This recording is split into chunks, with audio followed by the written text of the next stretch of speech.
Welcome back, ladies and gentlemen. I'm Marcus Aurelius, and this is Crusader Kings 2, the Byzantine Empire.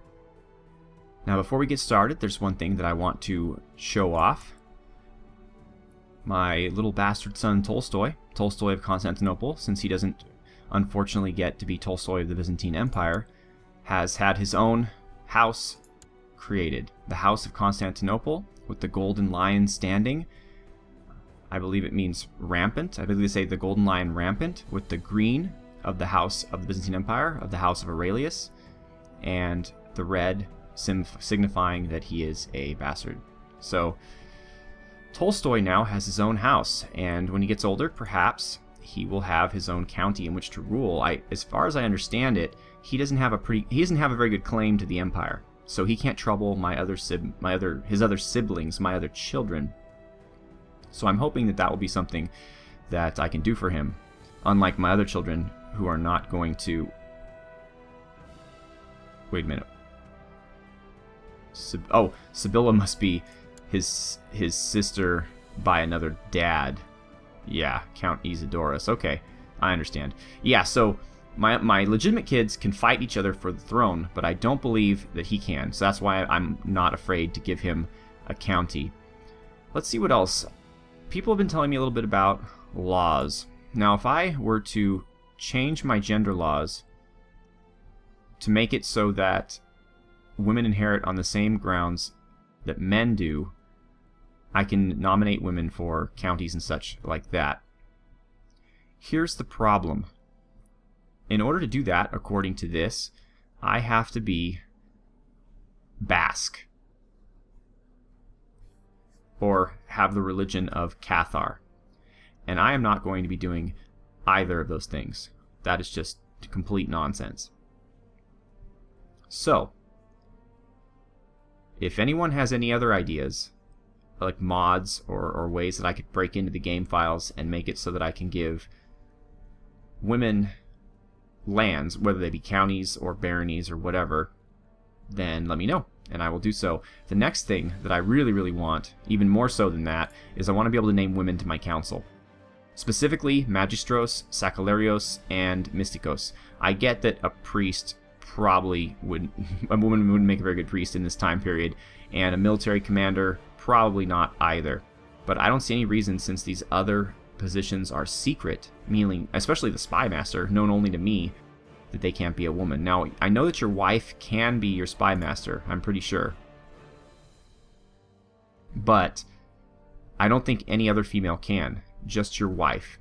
Yeah, there she is, Ermentrude.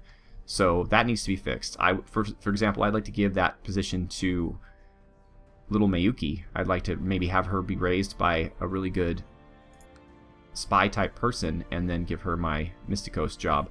So if anybody out there can tell me how to change the game files such that I can make those 3 council positions open to males or females, and heck, I mean, why not even the rest of them, except for Ecclesiarch. I mean, that's going a little far. But if we have a woman who's particularly good at fighting, I don't see any reason why I can't break the rules a little bit there. Either another legitimate in-game way, or a way I can mod the game so that I can give titles to women as well, without necessarily becoming Basque or Cathar, which is ridiculous.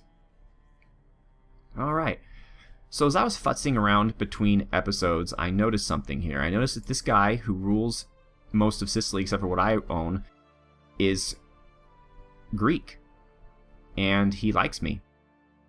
So I thought, what happens if I asked to make him a vassal?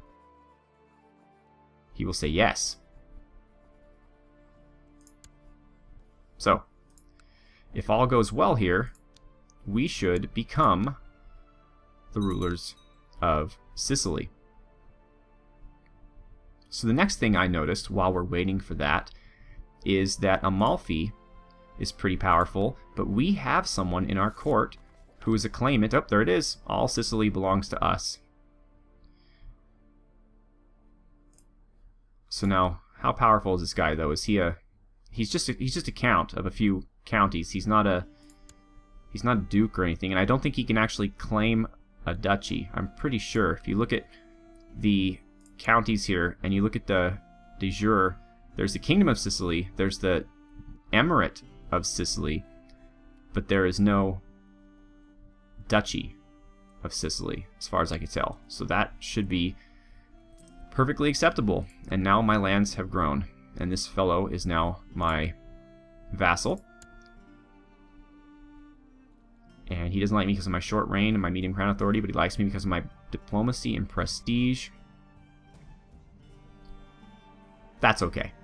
He's not... I mean, 4 counties is a lot, but if he rebels against me... He has a daughter who's an heir. He has no... He's 41. He has no sons. I'm not too worried about it. So, but anyways, I have a claimant. So if I go here to Amalfi and I declare war, you'll see here that I can claim Amalfi on behalf of Adrianos Constantios. And it says here, if Basileus Marcus II of the Byzantine Empire is de jure liege of the Duchy of Amalfi, Adrianos Constantinos will also become a vassal of Basileus Marcus II. Now, as far as I could tell here, if I click de jure empire, it includes Amalfi. So my guess would then be if I were able to conquer Amalfi with this fellow, he would become the Duke, or the Doge of Amalfi, but he would be under my suzerainty. I'm fairly certain, because I have the de jure claim on both these counties anyway. So that's something I may consider doing. It's now that my retinue's here. I'm not sure how many troops Amalfi can raise, but I know they have access to a lot of mercenaries. So I lost a council member. I lost my magistros. This is a necessary position. I need someone who has really great diplomacy, and right now I really don't. The Duke of Thracia. He is, however, content, but 14 is not amazing. But it's what I've got. So let's improve diplomatic relations with the Sicilian guy for right now. Where is his? I guess this is his main power base. Yes. Hopefully. Well, I guess all of these technically are his power base. So the next thing I was told to do is to stop researching cultural tech or studying technology in general. Well, actually, my Myskos isn't doing crap. So let's get him to build a spy network. Well, actually, or scheme that uncovers plots in the capital. So maybe we'll protect ourselves from any who would seek to harm us. But yeah, I'm really considering declaring war on Amalfi. It'll put me right next to the Carlings, but my kids are half Carling, so certainly they wouldn't want to have problems with us. I mean, I think so. I'd hope so. I don't know. But it'll also help us. It'll tie our boot together and give us Amalfi. And also, I was told to beware of Amalfi because they're a merchant republic. So that might be a good way to shut them down early. And I was worried about this. I was worried that Ermentrude wasn't going to get pregnant anymore since I had Tolstoy, and that she was going to, I guess, not like me anymore. That is not the case. I have some money. Let's see if I can I get more retinue? I cannot. Or I can. Okay, I can get, wow, I can get more than one. 128. And I am done. Okay. So let's let my retinue build up. It might be a little big, frankly, for what I can afford right now, but that's okay. When they're full strength, perhaps we shall declare war on Amalfi. In the meantime, I think it's time to enjoy some well-deserved peace. I know I could attack these guys, for example. Let's see, Armenia. Would you like to be vassals? Oh, wait, you're in a war. In the Georgian Holy War for Cherson. So I can't ask you to vassalize until that happens. But I may try that again soon. Isn't this Cherson? Yeah. Why? Cherson's mine, dudes. Better leave it alone. Okay, so we're going to have a new member of the Aurelian dynasty. I'm not going to imprison any of these guys. 2 titles can be created. The Kingdom of Greece and the Kingdom of Anatolia. But I'm not going to do that because it'll give someone else besides me a lot more power. Besides Count Leon of Malta, everybody seems to be cool with me in terms of raising raising troops, but my local mayors and whatnot are pretty unhappy. I can press a de jure ducal claim. It would mean that I would have to get in a fight with Armenia. Which, meh.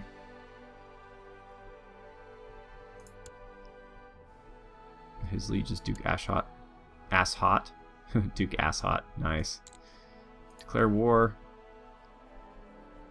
Oh, we can claim everything.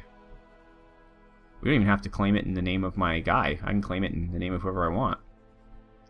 Wow, if I lose, I have to pay 872 gold. Oh, I'm recording this episode in 1080p because I noticed looking at some of my previous episodes that some of the text couldn't be read.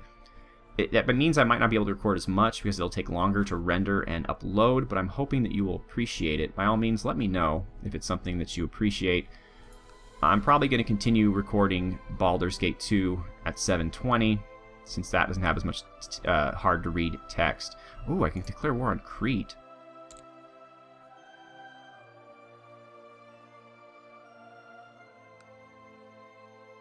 How long? I wonder how long these de jure claims last. Forever? I don't know. I think in Europa Universalis 4, your de jure claims only last for a certain amount of time. Okay, our nation is at peace. So let's look at intrigue here. Hold a grand tournament. Cannot afford that. Yes, I can. Why can't I do... Oh. Nation at peace. Oh, I'm still fighting this stupid Sunni uprising.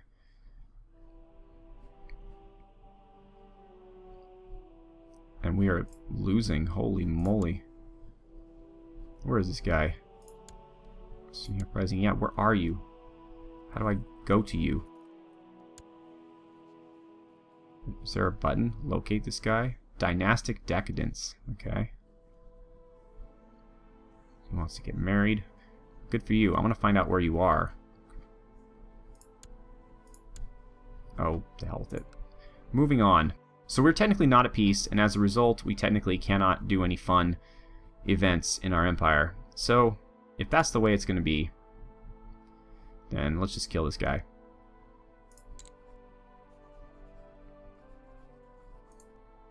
Okay. And this is, what do we want here? We want Colonia. Not a holy war. De jure claim. Okay. Let's raise up the personal levies and the Varangian Guard. Oops. I watched my son, Unit 71, at play with another child yesterday and noticed that he didn't want to share his toys. Unit 171, come on. Okay, he will get the greedy trait and he will like me. I don't care if he likes me. He has a 40% chance of losing the greedy trait if I beat him up. He has a 50% chance of gaining charitable, 40% chance of losing greedy, and 10% chance no effect. And I gain 5 piety if I pray. The Lord will save him from hell, but it'll only work 20%. So this is the best one to go with. I mean, I have a 90% chance of either losing greedy or gaining charitable. And he gained charitable. 171 is going to be the best emperor in the history of the Byzantine Empire. He's going to be so awesome. Oh, let's move these guys. And these guys, let's just disband. Although they'll be useful when we attack Amalfi, if we choose to do so. Okay. Military. Not red news. Mercenaries. Let's raise up the Varangians. Alright. I want everybody going here. You're going here too, right? Yep. Okay, we'll move it up the speed a little bit. And possibly, by the end of this episode, we will have another province. I'm just nickel and diming the world here. Just taking one province at a time to avoid igniting a holy war where the entire Arabic Islamic world comes after me. That's a war that I cannot win. I could also take Cyprus back and Crete. There's a lot of... I like a ton of these little mini countries because when you declare war on somebody and the war ends one way or the other, you can't declare war on them again for 10 years. So with a lot of little mini countries, I can declare war on one of them and just move back and forth. And that's really cool. So I enjoy that. And since I've only raised my personal levies in the Varangians, if, say, Bulgaria were to attack for some reason, I can raise my vassal levies. Okay, Helgi, no, you're terrible. The Duke of Paphlagonia. Oh, Bjorn, 18? You're going to lead this, even though you really hate me. Oh, we have a new son, and no, I'm not going to name him Arsenio. He is going to be Dr. Quack Zalver. Alright, Dr. Quacksalver. Oh, we had twins! Twin boys! How often does that happen? Holy moly. Wade?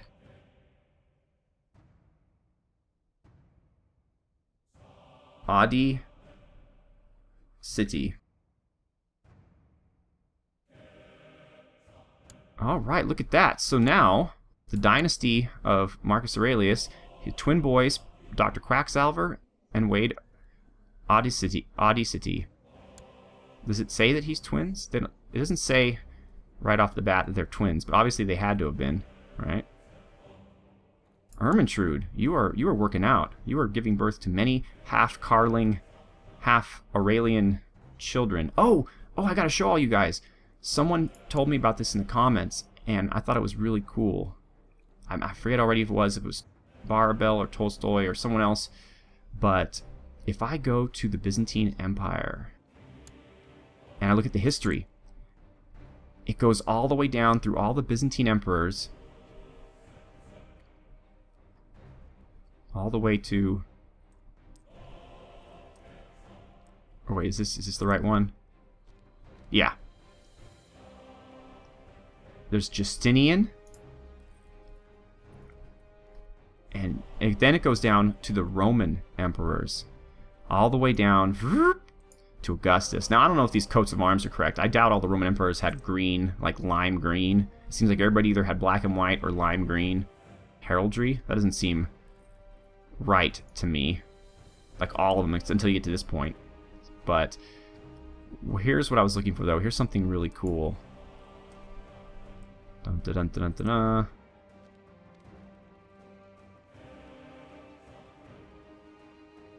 Or maybe not. No, Valentini, I went too far. Come on.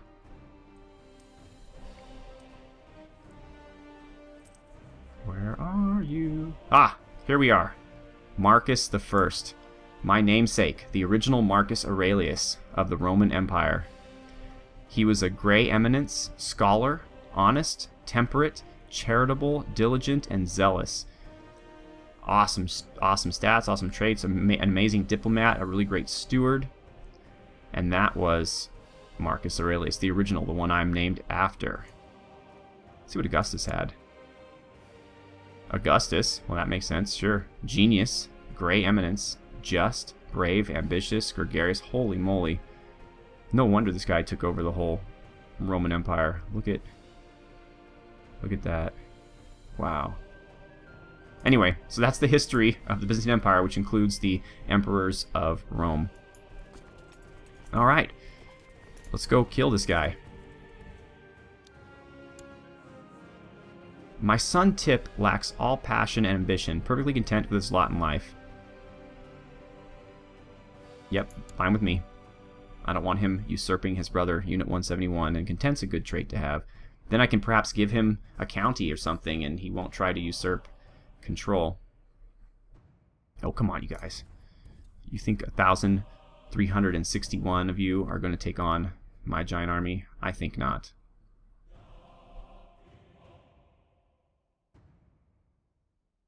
We are slowly marching across the Anatolian plateau. And just so you're kind of aware of the landscape, of course you have Thrace here, right? You have Greece here, or Hellas. This is the Peloponnese. This is Athens and its hinterlands. This is Epirus around here.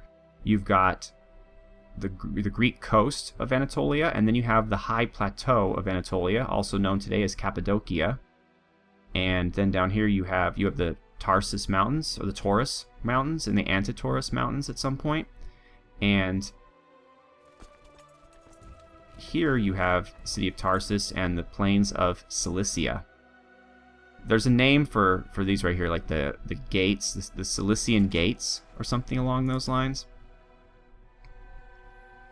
Okay, we want to fight, but I want to win this. I want to kill this big army. Looks like now I should be able to do that. Looks like they're raiding. Come on. The book is gibberish, but also enlightening. But even if I struggle with some chapters, its mystery still engrosses me. Something is concealed in the book's language, and I am determining to find out what. Intense study. Let's study it. I might lead something bad, I don't know. But in my previous playing of this game, it's always led to good stuff. So, not too worried about it. The secret within the book still eluded me after several weeks of intense study, wasted time, and wasted ink. The man couldn't be anything but a maniac, filling precious parchment with malarkey. I don't think malarkey was a term they used in the Byzantine Empire, but I'll go with it. And incomprehensible symbols. But instead, I can get the trait scholar. Why is this important? Because that's what Marcus Aurelius had, the original one. I'm following in his footsteps. Love it. And now, eventually, we're going to conquer this. Typhus is broken out. People are being released from jail. We got this guy arrived to our court. Nothing too interesting here. We're at 14.3% ready on the siege. I think we should be able to clean this mini war up and have all that done by the end of the episode. In fact, we should be able to storm it since we have more than 10 times their number. So that's something we're going to try. Oh yeah, we're hardly losing anybody. Excellent. Okay. Now this has 637. We still have more than 10 times as much. Although we're definitely losing more men on this one. That's okay. And we are... Oops, we're going to pause. Alright, Miyuki. I cannot raise you, unfortunately, as I am raising Tip and... Oh, but you're quick. Oh, you're awesome. I'm going to make you my spy master. Well, let's see if I can give you to somebody who's really good at spying. And meanwhile, you guys who are watching this need to go out there and find out how I can make it so that you can give your daughters, or in case Marcus dies and Unit 171 ascends to the throne, your sisters, your spy masters, okay? Please do that for me. I have to give her to someone who doesn't have really bad traits. Okay, how do I... Educate child. Okay, so who's it going to be?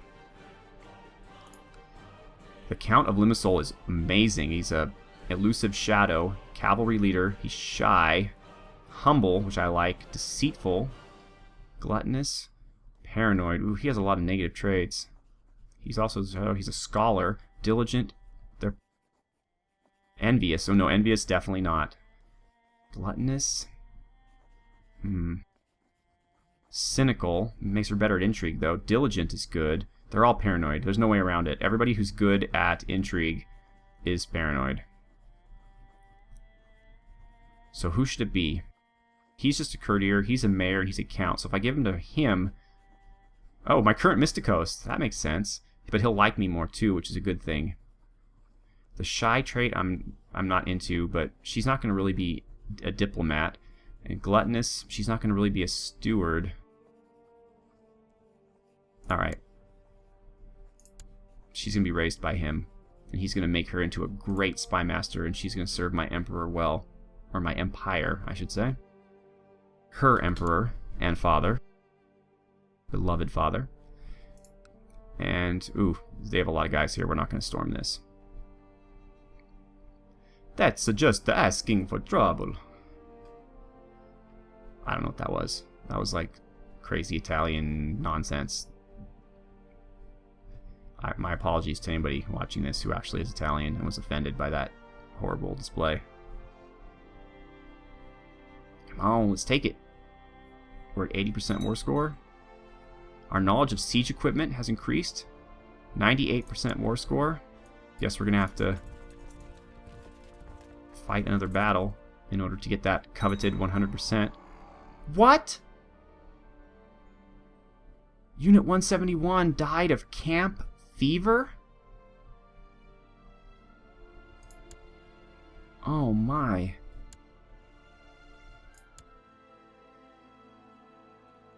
Oh, Unit 171. You were ambitious. You were charitable. You were brave and gregarious and born in the purple. You were amazing. Oh. Does anybody else tip? Tip's okay. Miyuki's okay. Tolstoy's okay. Wade. They each like each other better. Well, that's good. Although Dr. Quacksalver is quick, unfortunately Wade is not. They're all born in the purple. Oh, man. Stupid medieval times. Oh, we're losing troops due to attrition. Okay, well, Tip, we have to work with you. You spend all your time in the kitchen. 80% chance of gaining the trait Brave. Yes, okay. Tip, you are the future. I believe that Tip is the future. Teach him well and let him show the way. Anyway, sorry. Oh, come on, guys. Are we going to do this little dance again? Yes, we are. 9 August. 11 August.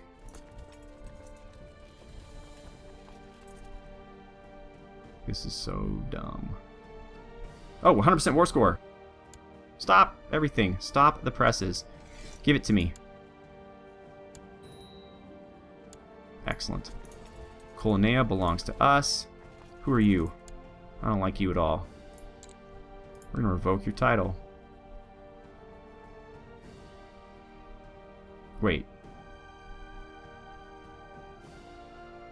It'll cost you prestige and anger your vassals. No. No one will care because he's Sunni.